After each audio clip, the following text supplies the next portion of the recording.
Welcome to Movies in the Making. In today's episode, we are going to be looking at the celebrated 2001 epic fantasy film The Lord of the Rings, The Fellowship of the Ring, originally released by New Line Cinema and directed by Peter Jackson. Here, we will dive deep into the story of the production of this film, including how Elijah Wood was cast. Peter Jackson put so much effort into adapting this novel by J.R.R. Tolkien, and it shows how epic the trilogy, let alone the first film, actually is. So, sit back and enjoy the show. You are all in for a fantastic ride.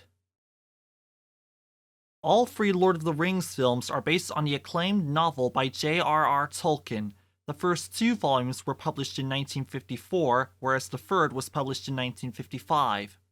In 1995, during the production of Universal Pictures' The Frighteners, released the following year, director Peter Jackson and screenwriter Fran Walsh started to write an original story looking towards Tolkien's source material for reference.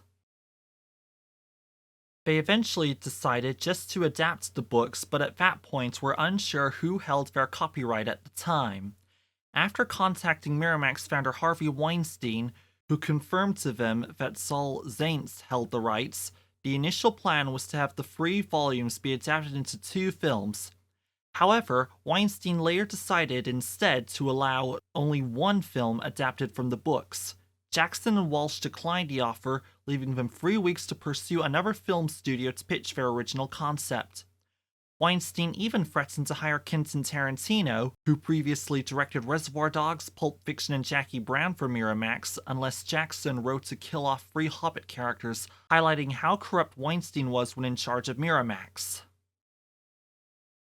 The reason why The Lord of the Rings was adapted before The Hobbit, which actually was published before the former, was because The Hobbit, to Jackson, felt more simplistic, whereas the Lord of the Rings books were longer and more complex. The film rights to The Hobbit in particular were also held by United Artists. This meant that Jackson and Walsh could only legally adapt The Lord of the Rings.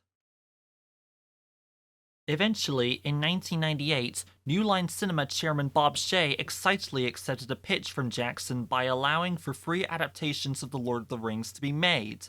The reason Shaye greenlit 3 films was because, as already discussed, the novel written by J.R.R. Tolkien had 3 volumes.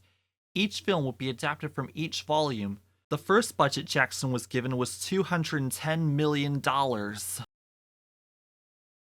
decision to split the adaptation into 3 films had an enormous impact on how the material was edited. While many scenes from The Fellowship of the Ring had already been shot, there was an ongoing process of determining how much material would be held back for future installments. Some key moments from The Fellowship of the Ring were expanded in later films, such as the depiction of Gollum, whose full arc would be explored in both The Two Towers and The Return of the King. One of the key decisions in casting was the choice to hire largely unknown actors in many of the roles. This was done to avoid the distraction of well-known faces from Hollywood, allowing the audience to immerse themselves in the world of Middle-earth without preconceived notions about the actors.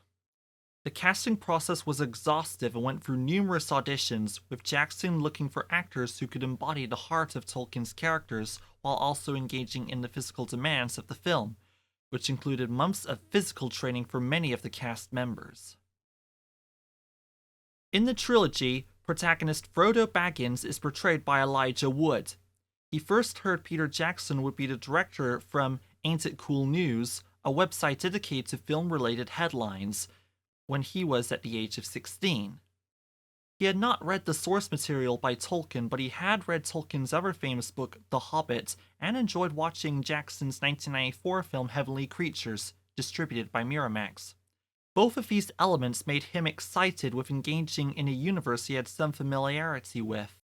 Wood could not have been given the script directly due to security restrictions, so he went to the casting director Victoria Burrows to receive a copy of the script from there. Wood then decided to pursue help from a vocal coach to master an English accent needed for the role. Once he did that, he worked with George Huang to film 3 different audition tapes. The 3 were curated into one whole piece and copied to VHS so that this new tape would be given to Burrows.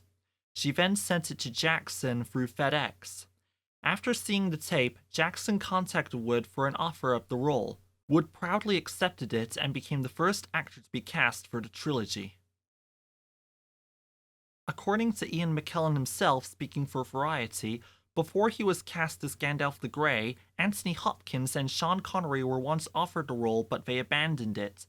In spite of his pride for portraying the legendary actor, McKellen also told GQ that he was unsure as to how he was cast to play the character. Before Viggo Mortensen was cast as Aragorn, the role was first given to Stuart Townsend. Jackson first chose Townsend for the role because of how much he admired Townsend's past work. However, New Line Cinema deemed Townsend to be too young for the role because the arc Jackson set up for the character was unfit for the actor. After it was decided Townsend struggled too much to play Aragorn, Jackson had a replacement choice between Mortensen, Russell Crowe, and Jason Patric.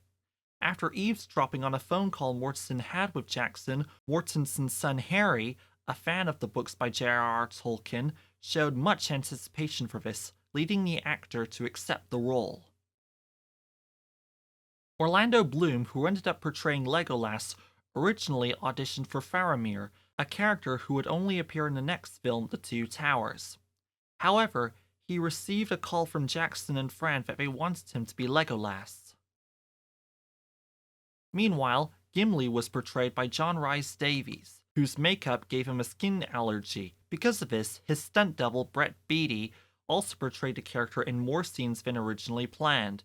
Beatty stated that he received some injuries during filming battle scenes that led him to having 3 knee reconstruction surgeries. Alas, Beatty did not receive credit as an individual stunt double. He is only listed as one of the actors who has a stunt performer's credit. A critical aspect of the production was the decision to shoot in New Zealand, a location that would lend itself to the epic scope of the story. The country's varied landscapes, ranging from verdant hills to rolling pastures to towering mountain ranges and dark forests, provide a perfect backdrop for the diverse regions of Middle-earth.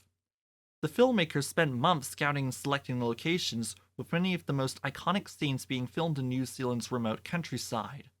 For example, the scenes in Rivendell were filmed in the beautiful Kaitoke Regional Park, while the village of Hobbiton was filmed near Matamata in Waikato. The Hobbiton, in particular, became a popular tourist attraction in 2002 and is one of the most popular in New Zealand. The visual effects of the film were done by Weta Effects, a company Peter Jackson co-founded in 1993. They used CGI to create the orc armies using a simulator system named Massive. While all 3 films of the trilogy wrapped up filming in December 2000, the first installment had its visual effects finish adding in during October 2001. More visual effects were yet to be added to the next 2 films. The Fellowship of the Ring had a total of 480 shots requiring visual effects and, according to associate producer Ellen M. Sommers, 27 different types of effect.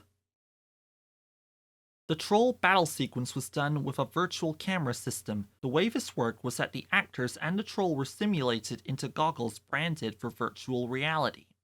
After that, the virtual camera itself was a box that utilized motion capture in real time. For this, Jim Rygiel and Randall William Cook both won the Academy Award for Best Visual Effects for their work on all 3 Lord of the Rings films. With the Fellowship of the Ring, the award also went to both Richard Taylor and Mark Stetson. The music was composed by Howard Shore, an acclaimed composer who has done music for 80 films throughout his life. Shore read the source material during the late 1960s, along with other books of the fantasy genre. With the Fellowship of the Ring, Shore relied heavily on leitmotifs. For example, with Concerning Hobbits, one of the most popular parts of the score, Shore used the Celtic harp, mandolin, and tin whistle to make the song sound folkloric. This particular leitmotif is repeated throughout the trilogy to remind the audience that Frodo is a hobbit and that he and Sam travel to Mount Doom so that they can get rid of the ring and end all evil in Middle-earth, all while remembering their home, that is, the Shire. Shore stated that he greatly admired Frodo and Sam's friendship and declared it as the heart of the story. As of the 23rd of November 2024, the The Lord of the Rings, The Fellowship of the Ring has a 92% critics rating on Rotten Tomatoes, a 92 out of 100 score on Metacritic, an 8.9 rating on IMDb, making it the 9th highest rated film of all time on the site, and a 4.4 rating on Letterboxd. The film's budget was $93 million and it grossed $868 million during its theatrical release over the course between 19th of December 2001 and 11th of April 2002. The film won 4 Academy Awards, one for Best Cinematography to Andrew Lesnie, one for Best Original Score to Howard Shore, one for Best Makeup to Peter Owen and Richard Taylor, and one for Best Visual Effects, as previously discussed. It also received 9 other nominations, including one for Best Picture. The Fellowship of the Ring has been viewed as one of the greatest films of all time. In 2024, the Time Out website ranked The Fellowship of the Ring first place on their list of what they considered the 50 best fantasy films of all time. It also topped a viewers' poll that another website named Wired made in 2012 about the top 10 best fantasy films of all time. This film, along with the 2 other adaptations in the trilogy, have served as an influence for both filmmakers and scholars when it comes to studying cinema due to its high quality on both visuals and writing. And that wraps up our deep dive into the making of The Lord of the Rings, The Fellowship of the Ring. We've journeyed through its original pitch to Miramax, the trouble Elijah Wood went through to be cast as Frodo, and how the visual effects were made. The Fellowship of the Ring was more than just a film. It was the first installment of a trilogy that would excite both fans of the source material and extreme cinephiles. If you enjoyed this episode, don't forget to like, subscribe, and hit that bell icon to stay updated on all things movies in the making. Let us know in the comments which movie you want to hear about from this channel, what you think of The Lord of the Rings, The Fellowship of the Ring, or if you have any favorite moments from that film not touched upon. Thanks for watching, and we'll see you next time on Movies in the Making, where we will be talking about The Lord of the Rings, The Two Towers, New Line Cinema 2002, and more films to follow along the way. Tune in for more Movies in the Making as we uncover the stories behind cinema's most unforgettable films. This has been Jason Scotchmer, film enthusiast and passionate about the arts.